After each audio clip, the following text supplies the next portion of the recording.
Bueno, buenos días a todos. El día de hoy vamos a trabajar lo que son los filtros Cherry Shape, que es otra de las configuraciones del filtro que son más interesantes cuando nosotros trabajamos en sistemas de comunicaciones. ¿Sí? Quizás este sea más empleado incluso que el filtro Butterworth en comunicaciones. ¿Ok? Básicamente, si recordamos un poquito los videos anteriores, habíamos visto los filtros Butterworth que básicamente tenían esta configuración. ¿Sí? Una caída bastante suave y que la pendiente de la región de transición básicamente dependía del orden n de nuestro filtro. ¿Cuál es la principal diferencia que tenemos nosotros entre un filtro Cherry Shape y un filtro Butterworth? Bueno, el filtro Cherry Shape básicamente lo que le apuesta es a tener un mejor desempeño en esa región de transición.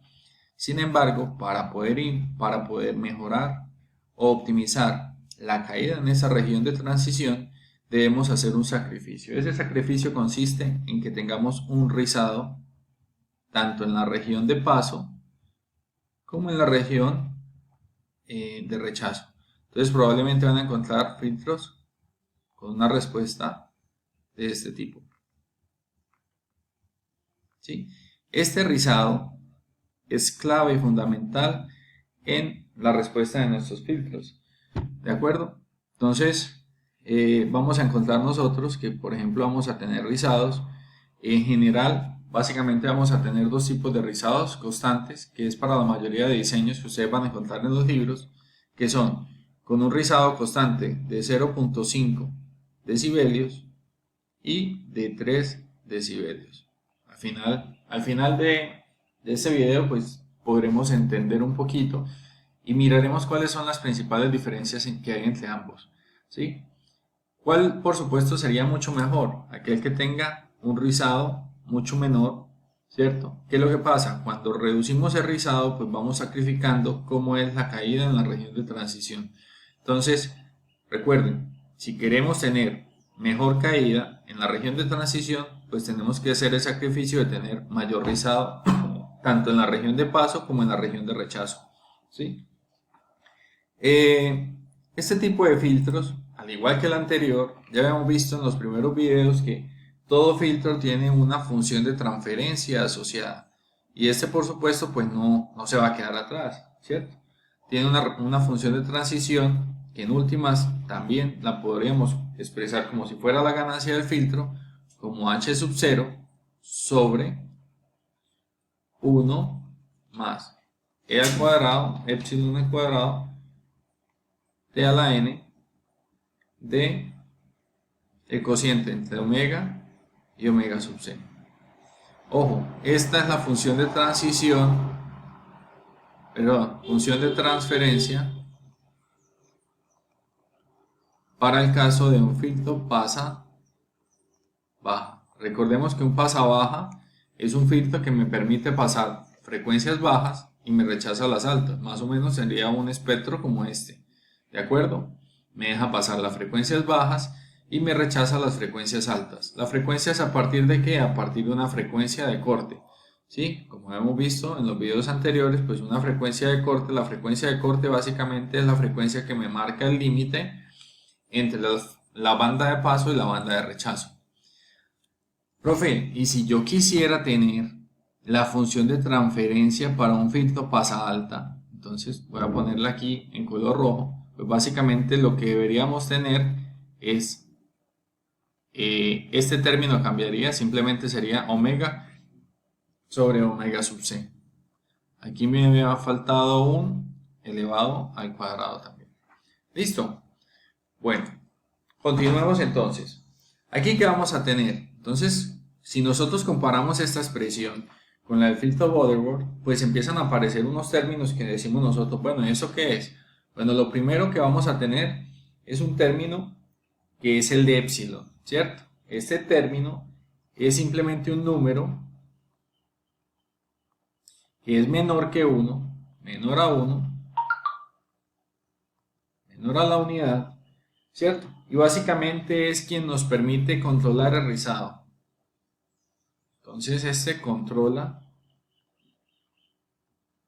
el rizado de nuestro filtro.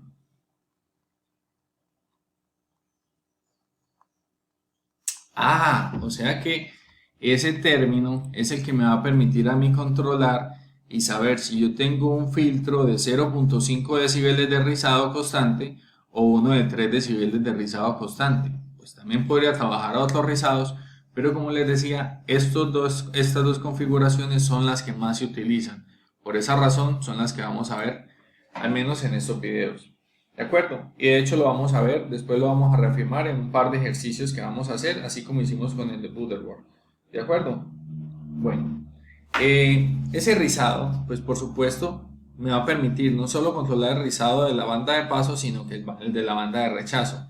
¿Sí? Como les decía, si nosotros tenemos mayor rizado, pues también vamos a afectar la región de transición. Esa región de transición es la región donde se genera la caída, ¿cierto? Entonces, debemos siempre hacer un buen balance de qué es lo que deseamos. ¿Deseamos tener mayor caída? ¿Sí? Una caída más rápida. Si deseamos tener una caída más rápida, pues vamos a tener mayor rizado. Y si no queremos una caída tan rápida, pues simplemente podemos bajarle un poquito al rizado en esas regiones de paso. Adicionalmente, ahí podemos detectar otro término que es bastante interesante, que sería esta función T sub n de omega sobre omega sub c. Lo van a encontrar en algunos libros también, pues simplemente le colocan como Tn de x, pero x ¿quién es? Es la variable, esta es nuestra variable, ¿cierto? ¿Por qué lo ponen así? Porque como les decía, para un filtro pasa alta, pues simplemente hay que cambiar de posición estas dos señoras. ¿De acuerdo? ¿Qué es eso? ¿Qué es eso? Bueno, eso simplemente es una función, es la función de Cherisev, función de Chebyshev, ¿cierto? Y de ahí viene el nombre pues de esta configuración de filtro, ¿de acuerdo? Viene el nombre del filtro, son las funciones de Chebyshev, las cuales oscilan siempre entre más 1 y menos 1. Entonces acá otra cosa importante, esta siempre oscila entre más 1 y menos 1, cosa fundamental para tenerlo ahí, cuando su argumento es menor a 1, ¿sí? O sea, que máximo vamos a tener un argumento mayor a 1. ¿Qué otra cosa tenemos nosotros? Bueno, indudablemente nosotros vamos a poder controlar, como les decía, el factor de rizado o el rizado que nosotros vamos a tener, y ese rizado se puede obtener como la raíz de 10 ALR, ¿sí? Sobre 10 menos 1. Profe, ¿qué es este término? ¿Qué es este término? Muy bien, vamos a verlo. Vamos a verlo gráficamente para que quede un poco más claro. Vamos a tener acá nuestro filtro, la función de transferencia, y omega. Esto es la magnitud realmente. Y ustedes tienen esto. Perdón, aquí no pongamos la función, sino pongamos las pérdidas. Pongamos las pérdidas. ¿Sí? Pongamos acá, estas son las pérdidas por inserción de nuestro filtro. Vamos a verlo de esta forma. Y esto va a tener así. Vamos a tener, obviamente las pérdidas también van a tener un rizado y vamos a tener un comportamiento de esta forma. Este LAR es el valor mínimo que nosotros vamos a tener de pérdidas. ¿De acuerdo? ¿En dónde? En la frecuencia de corte. En la frecuencia de corte. Siempre entonces nosotros vamos a tener definido, venga, es que nosotros mínimo queremos tener unas pérdidas por inserción de, qué sé yo, 15 decibeles. ¿A dónde? A la frecuencia de corte. Esas son. ¿Sí? No, yo no la quiero así, yo quiero tener un valor mínimo en 5 decibeles. Pues ahí lo tiene también. ¿De acuerdo? De todas maneras, pues como les decía, lo vamos a reafirmar mucho cuando lleguemos a mirar los ejemplos. Hay otras formas, ¿sí? En algunos libros lo van a encontrar, esta expresión la van a encontrar así, van a encontrar una expresión similar que es epsilon al cuadrado igual a 10 a la menos gp sobre 10 menos 1. ¿Qué es GP? Recordemos de los videos de Butterworth, de los filtros Butterworth. Básicamente GP es la ganancia de la banda de paso, ¿cierto? O sea que dependiendo de la ganancia de paso, nosotros vamos a poder controlar, o la ganancia que yo deseo en la banda de paso, voy a poder controlar cuánto es el rizado. ¿De acuerdo? Esa es otra forma que van a encontrar en algunos libros para determinar el factor de rizado que quieren tener. ¿Listo? Eso en términos de otros parámetros de filtro como la ganancia o las pérdidas por inserción. Bueno, ¿qué vamos a tener nosotros? Pues por supuesto vamos a tener varios casos, ¿sí? El primer caso que nosotros vamos a tener ahora cuando vamos a trabajar con estos filtros es que si nosotros trabajamos con, digamos que para un omega sobre omega sub c mayor o igual a mayor a 1, perdón, mayor a 1 nomás, que es cuando trabajamos con filtros pasa-baja, vamos a tener que los polinomios de Chebyshev, ¿sí?, van a crecer muy rápidamente, ¿cierto? Van a crecer muy rápidamente y esta función por lo tanto puede ser escrita de dos formas, dependiendo del valor de esta variable, de la variable x. Pueden ser de esta forma, coseno de n, coseno a la menos 1 de omega sobre omega sub c. Esto cuando la magnitud de x es menor o igual a 1. ¿De acuerdo? Cuando es menor o igual a 1. Y vamos a tener una función de transferencia que es un poco más compleja, que es ya con cosenos hiperbólicos de n coseno hiperbólico a la menos 1 de omega sobre omega sub c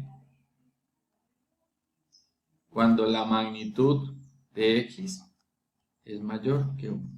Profe, ¿qué es x? Recuerden, en este caso x es omega sobre omega sub c. Ah, ¿cómo así? O sea que esto en última nos va a permitir a nosotros tener una transición o una diferenciación entre un filtro pasa baja y un filtro pasa alta. ¿Sí? Eso es básicamente lo que nos quieren decir con estas funciones. ¿De acuerdo? Bueno.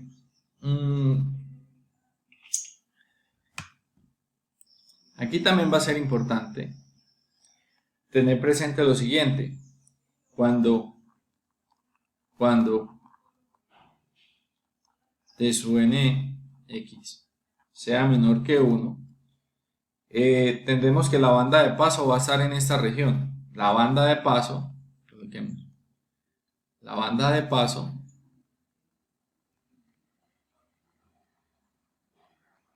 estará en la región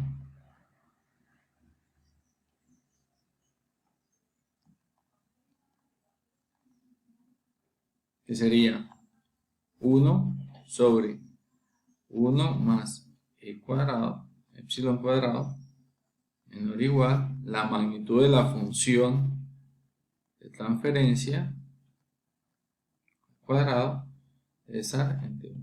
Ojo, aquí hay una cosa importante. Por fuera de esa banda, ¿qué va a pasar con los polinomios de Chebyshev? Van a crecer exponencialmente, ¿sí? Por fuera de esa función van a crecer exponencialmente esos polinomios.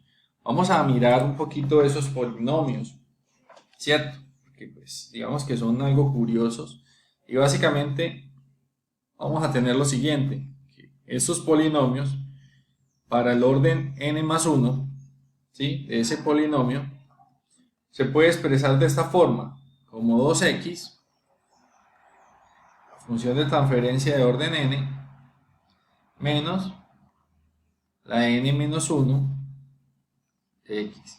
¿Sí? Si nosotros hacemos una evaluación, por ejemplo, evaluamos con n igual a 0, ¿qué vamos a obtener? Vamos a tener un t sub 0 de x, que es exactamente igual a 1, con n igual a 1, t sub 1 de x nos va a dar exactamente igual a x, con n igual a 2, si vamos y reemplazamos t sub 2 de x nos va a dar igual a 2x al cuadrado menos 1, con n igual a 3, de sub 3 de x, nos va a dar, que era igual, 4x al cubo menos 3x. Bueno, y así sucesivamente nos van a dar, vamos a poder tener muchísimos valores, ¿de acuerdo? Pero creo que uno de los parámetros que son más importantes, como hemos visto en el filtro Cheryshev, es el valor de n, ya que recordemos que n nos dice dos cosas: el orden del filtro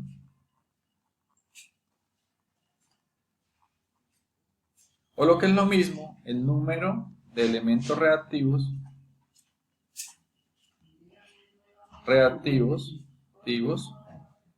que necesitamos, ¿sí? Recordemos que los elementos reactivos hacemos referencia a capacitores e inductores, ¿sí? Bien sea que estén conectados en serie, en paralelo, que nosotros necesitemos para configurar nuestro filtro, ¿de acuerdo? Por eso les voy a mostrar dos fórmulas que encontraban desde los libros principales que he utilizado de fuente bibliográfica.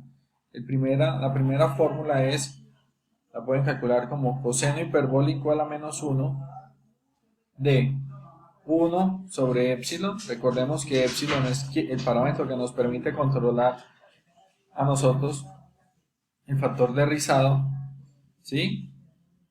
Y acaba 10 a la G sub S. Recordemos que G sub S es la ganancia de la banda de rechazo. Para ver más detalles pueden ver la base de los primeros filtros donde explicamos la función de transferencia, menos 1, o los videos de filtros Butterworth, que ahí también lo explicamos. Y esto todo elevado a la menos 1 medio, ¿de acuerdo? Esto va dividido, todo dividido entre otro coseno hiperbólico. Pero ese coseno hiperbólico tiene entre su argumento el cociente entre la frecuencia de rechazo, la frecuencia angular de rechazo y la frecuencia angular de corte. Aquí realmente es indiferente si trabajamos con la frecuencia angular o la frecuencia, porque si reemplazamos va a quedar 2pi por la frecuencia de rechazo sobre 2pi por la frecuencia de corte. El 2pi de arriba y de abajo son iguales, se van a cancelar y es como si tuviéramos frecuencia normal sobre frecuencia. Listo, entonces ahí realmente es indiferente. Ya ustedes escogen cómo trabajan. Depende pues de cómo se las den en el enunciado o cómo estén haciendo ustedes su diseño. Otra forma de calcular este valor de n es como coseno hiperbólico a la menos 1 de la raíz, ¿sí? Esa raíz de 10 a la menos g sub s sobre 10 menos 1, todo dividido entre 10 a la menos g sub p sobre 10 menos 1. G sub S, ganancia de la banda de rechazo. G sub P, ganancia de la banda de paso. Profe, ¿aquí por qué no usamos el epsilon? Bueno, recordemos que no siempre vamos a tener, probablemente en algún momento no nos den a nosotros el factor de rizado, ¿cierto? O cuánto es el rizado que nosotros tenemos. Entonces, siempre es bueno tener una fórmula alternativa. Todo eso va dividido sobre el mismo coseno hiperbólico de la ecuación anterior, que es el cociente de la frecuencia de rechazo sobre la frecuencia de corte. Así como en el caso anterior, cuando trabajamos el filtro Butterworth, pues nosotros vamos a tener que es importante poder determinar los valores de G sub K, los G sub K asociados a cada uno de los componentes.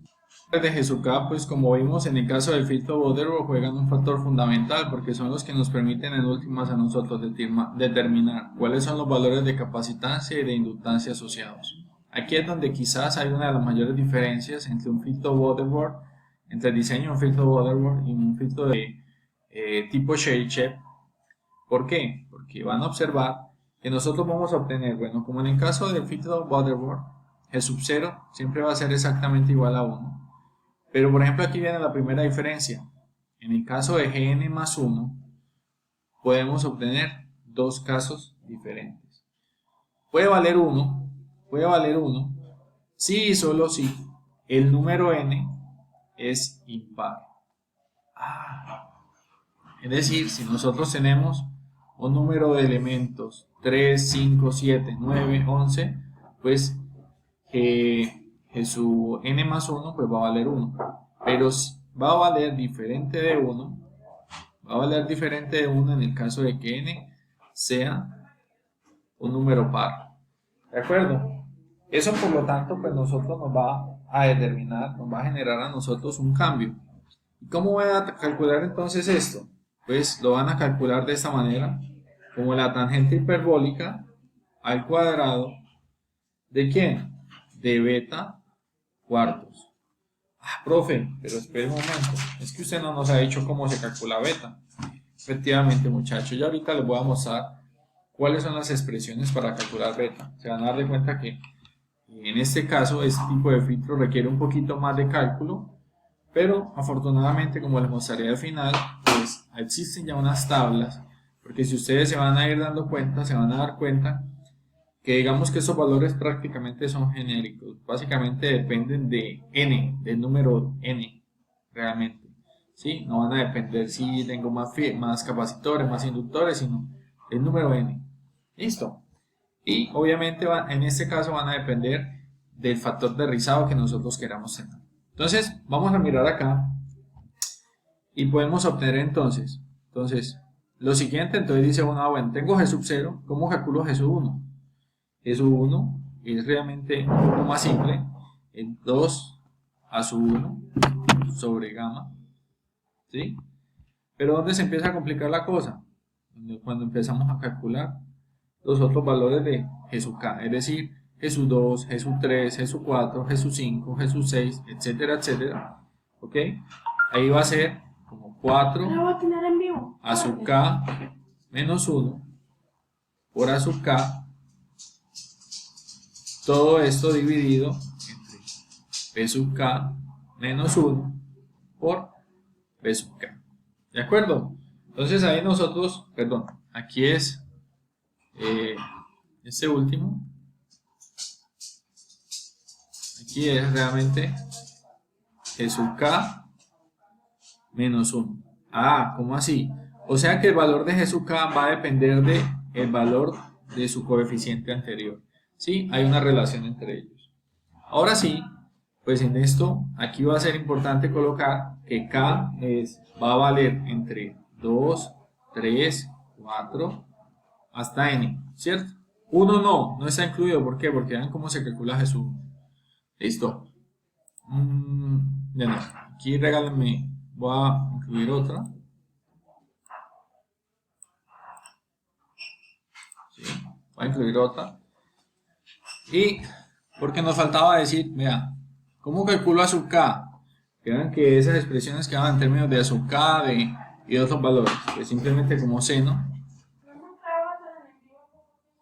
2, aquí 2k menos 1 por pi sobre 2n. ¿Sí? Vean que esta expresión, ¿a qué se les parece? Se les debe parecer mucho a la que nosotros teníamos cuando calculábamos el filtro Butterworth, ¿cierto? Era básicamente eso, o sea que nosotros aquí tenemos nuestro contador, el que va a ir variando, ¿sí? Y en esa parte sí se parecen bastante, ¿sí? Ahora, vamos a tener también unos valores de b sub k, ¿sí? Que dependen, nuevamente aparece el factor gamma, más un seno cuadrado de k por pi sobre n. ¿Listo? Aquí.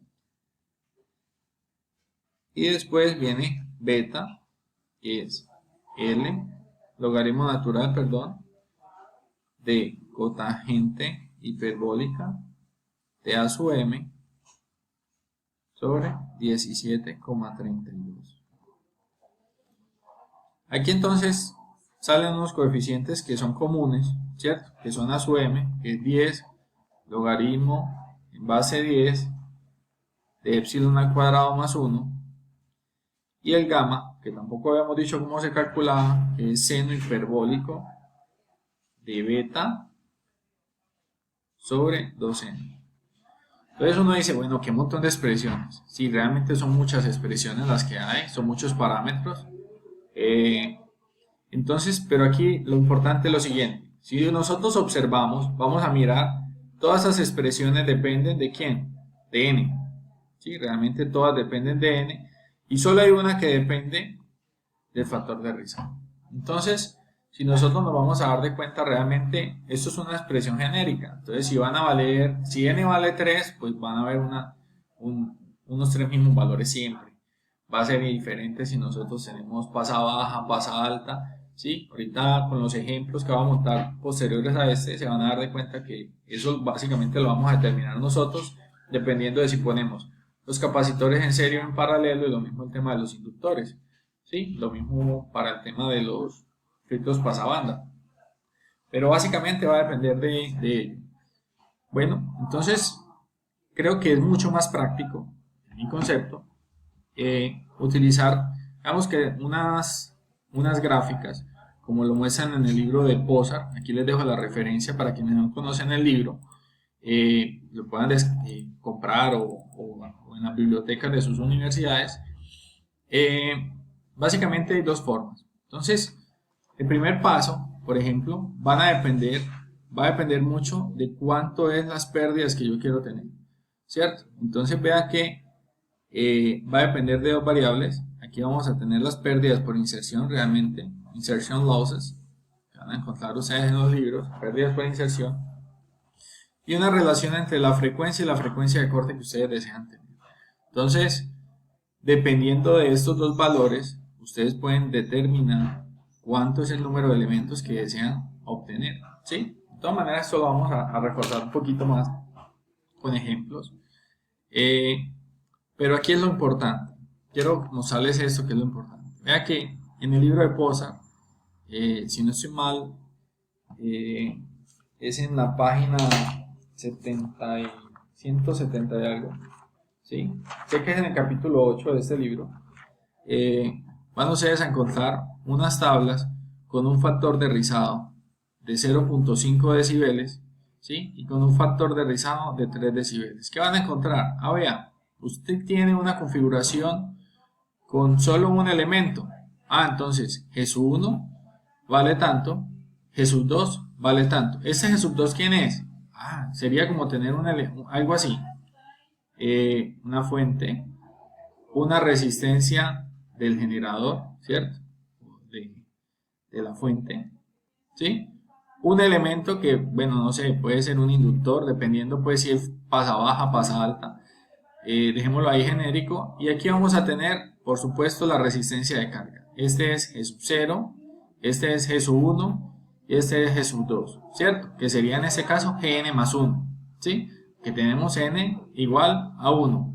G0, una resistencia. G2 sería el término Gn más 1, que sería otra resistencia, ¿cierto? La resistencia de carga, ¿sí? Que es donde estamos conectando. Nada más tendríamos un solo elemento reactivo, ¿sí? Como es un número impar de elementos, pues Gn más 1 da 1, ¿sí? ¿Qué va a pasar? Bueno, yo quiero tener dos elementos, profe. Si tengo dos elementos, vuelve y juega. G0 va a ser 1. Que nunca lo van a poner ahí porque siempre vale 1. ¿Sí? Y aquí se lo dicen en la leyenda de la tabla. Van a tener el valor de los dos de G1 y G2. Ojo, y aquí ya es importante, vean. G3, que es Gn más 1, que es esta resistencia de carga, ya no es exactamente igual a la resistencia de... Bueno, continuamos con el análisis de estas tablas.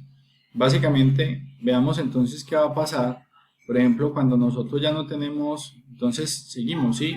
Si teníamos orden par, pues vean que ya los valores de la impedancia de salida ya no van a ser de 50 ohmios. Por ejemplo, si la entrada era 50 ohmios, recordemos cuando definíamos G sub C, 0, por ejemplo, en el Butterworth decíamos que Gn más 1 eran igual a 1, ¿sí? Y en general pues nos decían que la impedancia era 50 ohmios.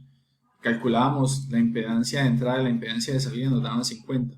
Ya en este caso, cuando usemos filtros pares, eran los pares, ¿sí? Nos están diciendo, vea, es que Gn más 1 no vale 1, ¿sí? No vale 1, vale es 1.9441. O sea que siempre va a ser diferente la impedancia de entrada y la impedancia de salida. Por esa razón, ustedes van a encontrar que muchas personas tratan de diseñar o hacer los diseños de sus filtros de tal manera que terminen en un orden impar, ¿sí? Precisamente para evitarse después generar un acople de impedancia entre el filtro y, no sé, la carga, que puede ser, por ejemplo, una antena o cualquier otra cosa, ¿cierto? Eh, Porque no va a tener una impedancia de salida de 50 ohmios. Entonces, eso nos puede generar a nosotros algunos otros problemas. Listo.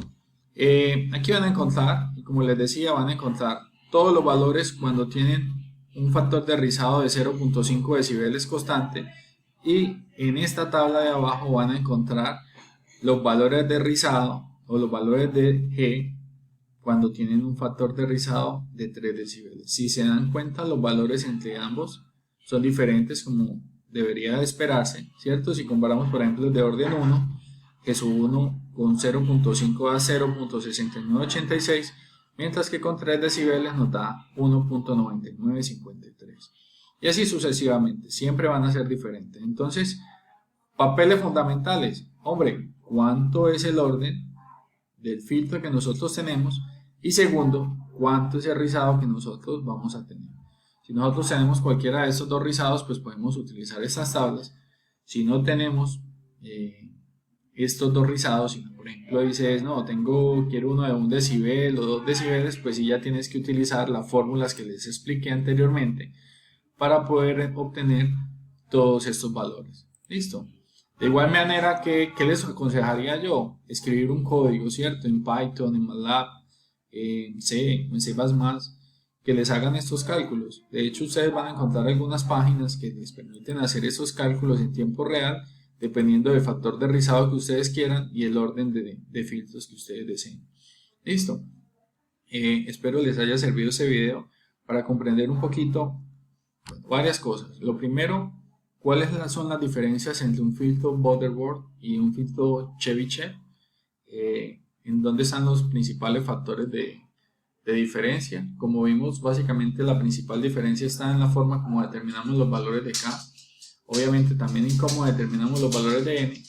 Observamos que los filtros Chebyshev ofrecen muchas ventajas en esa pendiente de la región de transición de nuestro filtro, es decir, en esta, porque tienen una caída mucho más fuerte. Por esa razón son más atractivos en telecomunicaciones, cuando hacemos comunicaciones inalámbricas, comunicaciones ópticas, ¿sí? Pero para mejorar esa región, pues tenemos que sacrificar y meterle un poco de rizado tanto en nuestra banda de paso como en nuestra banda de rechazo. ¿Listo? Esas son como las principales diferencias. Espero este video les haya permitido entender más. No olviden suscribirse, dejarnos sus comentarios y darle like al video. Muchas gracias. Hasta luego.